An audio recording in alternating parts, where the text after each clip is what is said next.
Saudara-saudari, marilah kita mendengarkan renungan dengan judul Pimpinan Roh Kudus, yang berdasarkan pada Injil Yohanes bab 16 ayat 12 dan 13a. Masih banyak hal yang harus kukatakan kepadamu, tetapi sekarang kamu belum dapat menanggungnya. Dalam nama Bapa dan Putra dan Roh Kudus. Amin. Saudara-saudari terkasih dalam nama Tuhan Yesus Kristus, tidak mudah untuk mengerti kutipan Injil yang baru saja diucapkan tadi. Injil ditulis dalam skema tata urutan yang diharapkan dapat dengan mudah bisa diterima dan bisa diikuti alur pewartaannya. Injil Yohanes sendiri adalah Injil yang ditulis paling akhir, yaitu sekitar tahun 100 Masehi dan ditulis di Efesus.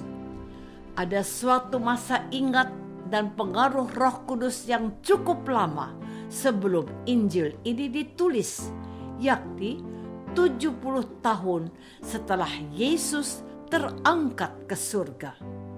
Hari ini kita mendengar dari tulisan penginjil bahwa Tuhan sendiri berkata kepada para muridnya bahwa ada banyak hal yang hendak dikatakannya, yang pada saat itu tak dapat mereka tanggung. Tetapi Roh Kudus akan membimbing mereka. Ia berjanji pada waktunya Roh Kudus akan menjelaskan apa yang telah dikatakannya. Yohanes bab 16 ayat 12 sampai 15. Sudah banyak yang telah difirmankan oleh Yesus. Namun, untuk memahami maksud Allah yang benar, perlu bantuan Roh Kudus yang akan menjelaskan semua yang dikatakan oleh Yesus.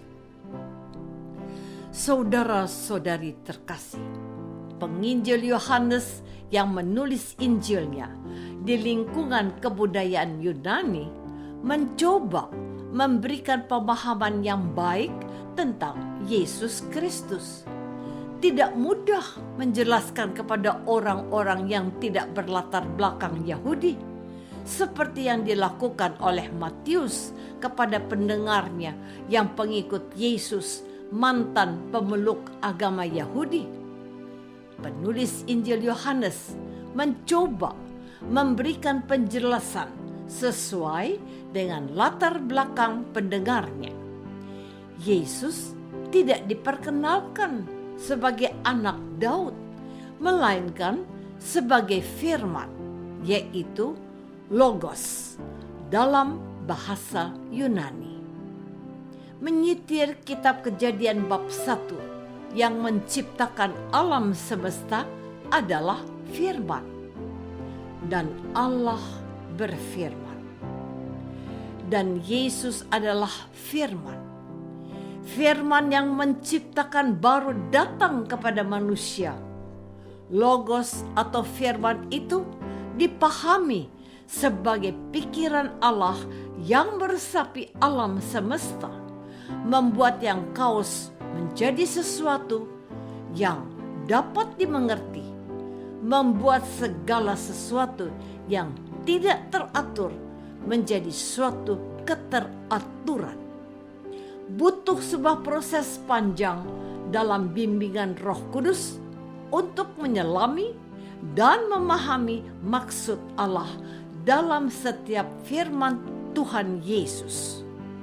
Refleksi teologis dan analisa biblis yang kristis dalam bimbingan Allah Roh Kudus menjadi suatu keharusan bagi mereka yang dipercaya oleh gereja untuk menjelaskan Injil kepada umat Allah.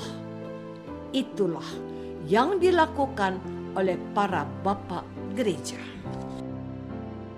Saudara-saudari terkasih, dalam organisasi gereja Katolik yang kudus dan apostolik, kita mengenal kuasa mengajar gereja yang disebut magisterium gereja.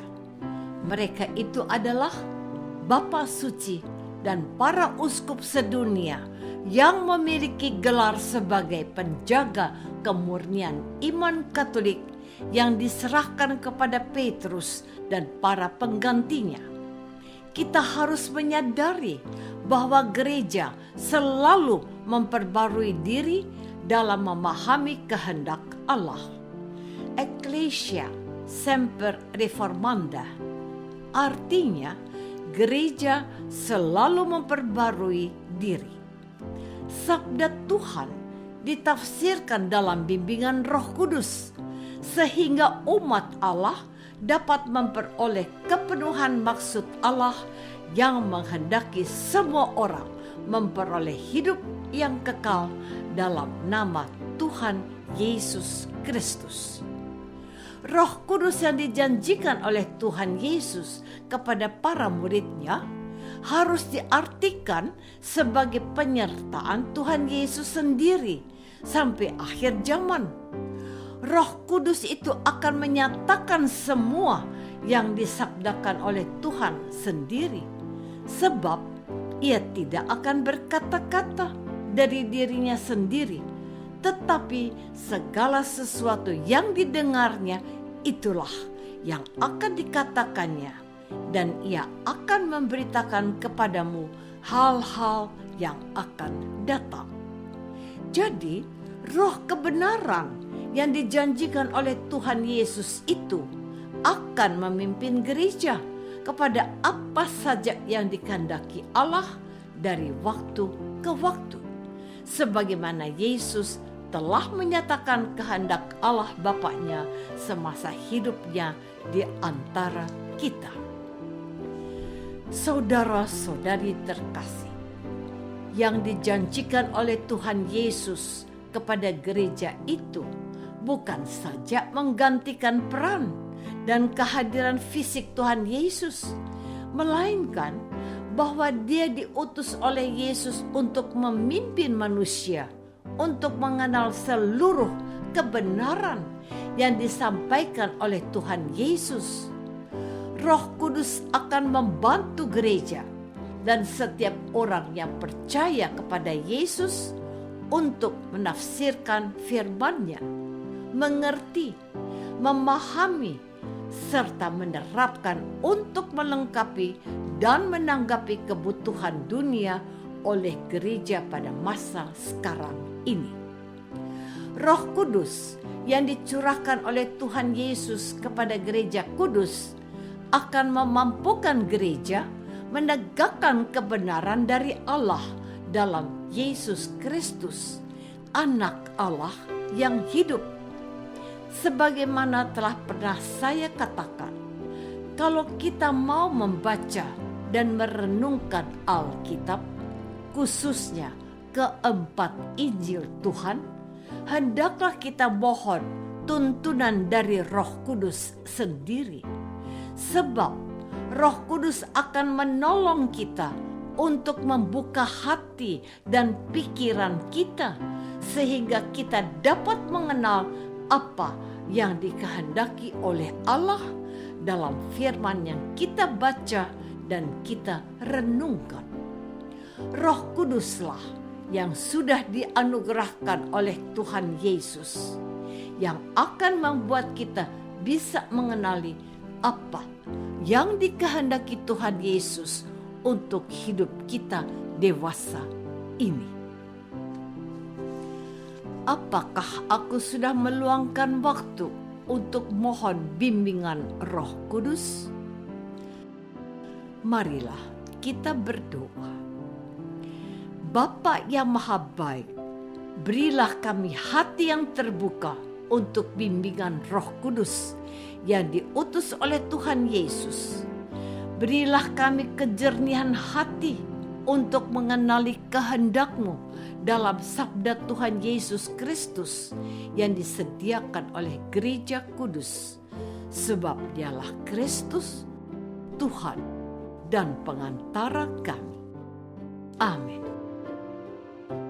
Semoga kita semua selalu dinaungi dan dibimbing oleh berkat Allah yang Maha Kuasa, Bapa dan Putra dan Roh Kudus. Amin.